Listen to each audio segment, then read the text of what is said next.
a sturdy grocery tote type cotton canvas. It's definitely a useful dust bag, and I like dust bags to be cotton because they're the most breathable.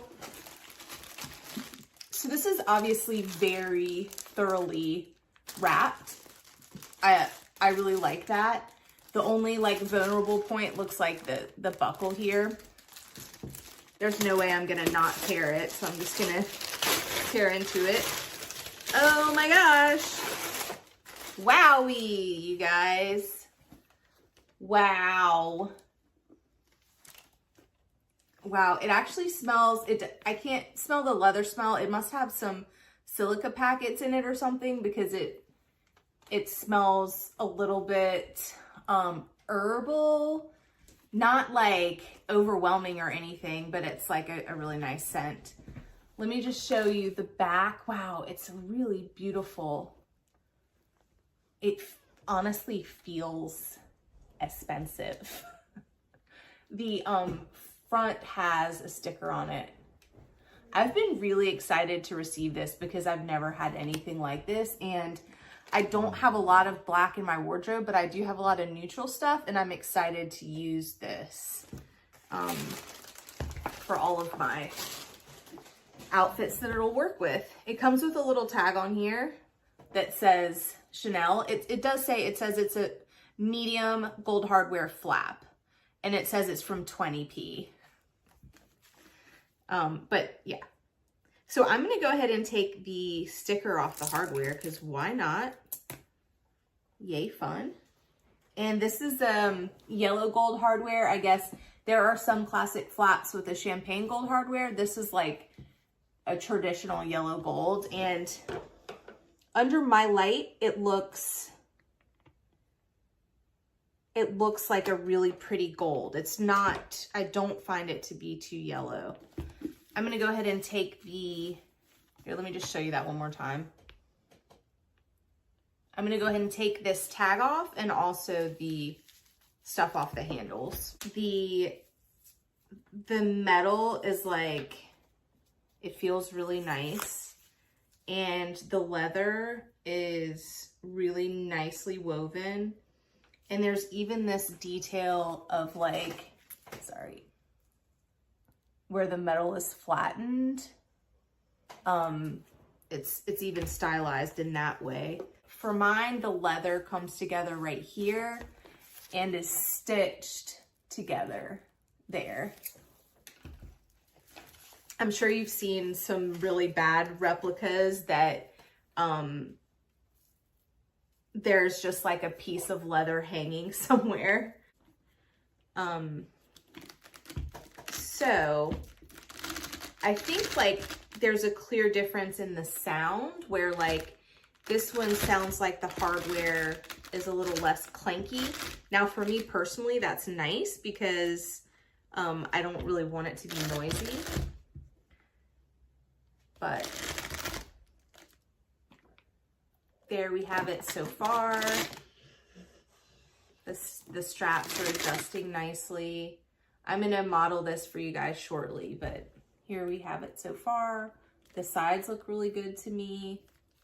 I mean, this has to be, again, I haven't seen any other level replica, but this has to be pretty high on, in terms of the level replica you can get.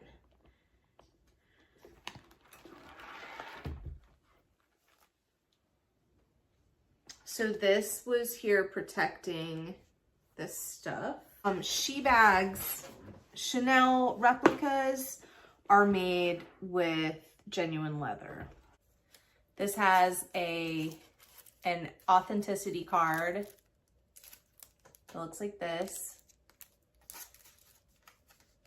And this is like a little care booklet, I guess. And it's in this little thing.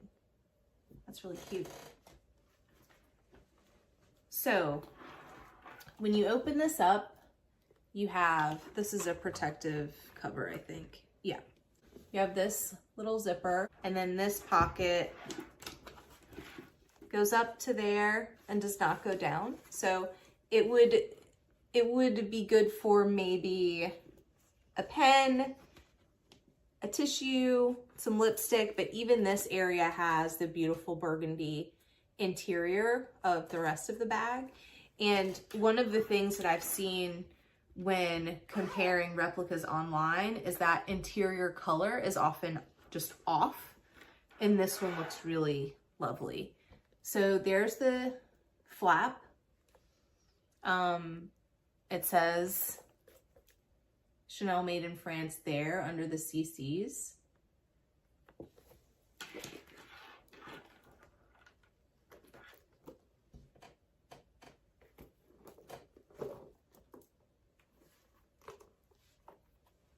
Inside the bag, you have your classic Chanel lipstick pocket and 2 slip pockets in the back, and then the open part of the bag, and then you have this part, which is the front pocket. And in the front pocket, the front of it is lined with the burgundy, and this part is lined with the caviar leather. If you're not familiar with this closure, this interior flap buttons, if you want to, this seems like tricky to me. I would probably never button that. And then this slides over and you just twist it to keep it closed.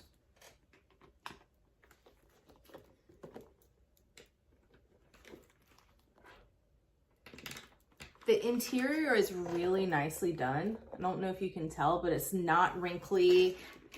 It's not bunched. It seems extremely neat. The stitching is in perfect condition. Inside the turn lock on the outer flap, the Mona Lisa pocket in the back. This is also lined with the burgundy leather. This, I guess you would, if it was full of your stuff, it would button, but like it's not buttoning right now because there's nothing to resist against it. It's, you know, wrinkling up when it opens, but I think that's pretty standard. And this, I mean, the quilting is really nice and puffy, and the material does feel like an embossed leather. I really can't smell it. Here's the bottom of the bag. I'm guessing that's pretty standard. I really like how the sides are just like the crisscross stitching instead of anything else. Let me just show you how this looks on. So I am 5'3", I'm a size 12-14. Here it is on its long setting.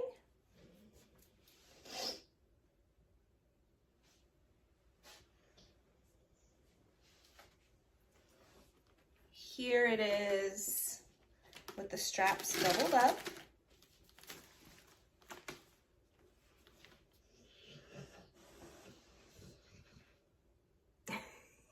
That's Eleanor. And I don't know if anybody tries to wear this crossbody, but it looks like it would be too short. I mean, you could, like if you just needed it. I do feel like the waterproof one like just holds the curl a lot better, but I don't really like using the waterproof because it's just so much more difficult to take out. I've also recently discovered Morphe lipsticks. This is this liquid lipsticks, which I'm using right now. The one that I've got is actually not this one. Oh, it is this one. It's in Bite Me. So it's like a nude brown, which I really, really love. And this one is in Schoolgirl, which is a really beautiful neutral pink. This one is beautiful too. So these two colors I do really recommend. And I've also just got a Maybelline lip liner in Rose, which I use to line my lips. And then inside it's also got a back compartment, and in here I've stored my key cards, which is just like traveling here in Melbourne. for the trams and the trains. And then, okay, so it's got this little hook as well, and what it does is you can change the hooks from just like a D-ring to one with like a buckle, so that you can change from, I guess, top handle to the strap. But what I've done is I've just attached the strap to the buckle. I don't think it really matters, and this is how I'm going to wear it anyways. Kind of love the look of this. I think it's sort of what makes this whole bag. If I didn't have this, I probably wouldn't be as tempted to get this, but since having both, it is just like the perfect combination.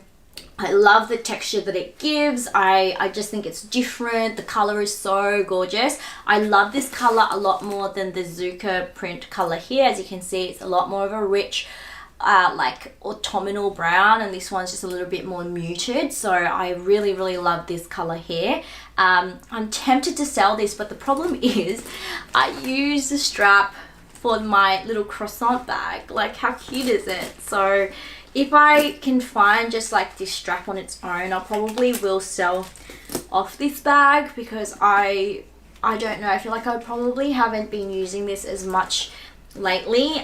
If you were going to compare this size and this size, I do feel like this bag here, this baguette and the cloth, does carry and fit a lot more. It's also not as structured as this one. So for example, this has nothing in it and it looks beautiful. It sort of holds its shape because it's just a thicker bag, whereas this, if I took out all the stuffing. Too is that the turn locks between the real bag and the fake bag have some difference in feel, but the edges of the turn lock, like the edges of the circle itself, are more rounded than the real one, which are a lot more angular and sharpened angles. They feel boxier and more substantial. The turn lock on this one also doesn't turn as easily as my vintage Kelly, though my vintage Kelly is 58 years old, so that could be the reason for it being so loose as well. I do have to admire one detail that they did very well. They got the Epsom texture on the outside, and on the inside they have a different texture of leather, which is similar to the Chev leather that lines Hermes Kellys that are in Epsom. Because if you buy an Hermes Kelly from the store, I believe it is Epsom on the outside, and then the inside leather, it is Chev in the same color. And Chev is goat skin, so it has a different texture, and they have a goat skin texture on this. So I thought that was like a good detail that they caught. I was like, good for you. So I give you a bone for that. You look at the real one versus the fake one, the purling here is just so fake. Whenever people tell me to look at a logo to verify the Hermes bag for authenticity, I can't tell sometimes, and so I always struggle with this part. So I wouldn't rely on this alone when verifying, but it is a really big factor because it is hard to get a font perfectly right, especially when there's so many subtleties. Because if you've ever written a Word document and tried to pick a different font, you know how many different font types there are out there. So same with this. There could be minute differences in the fake that you don't detect. If you see any like quality issues with the bag itself, you know immediately that that could be a fake. And what I mean is, like, for example, this hardware has a little bit of rust and the gold has chipped off in the corner of it. Another thing that really truly alarmed me with this bag was, and I'm talking about the fake one, is that this bottom edge is just one single piece of leather.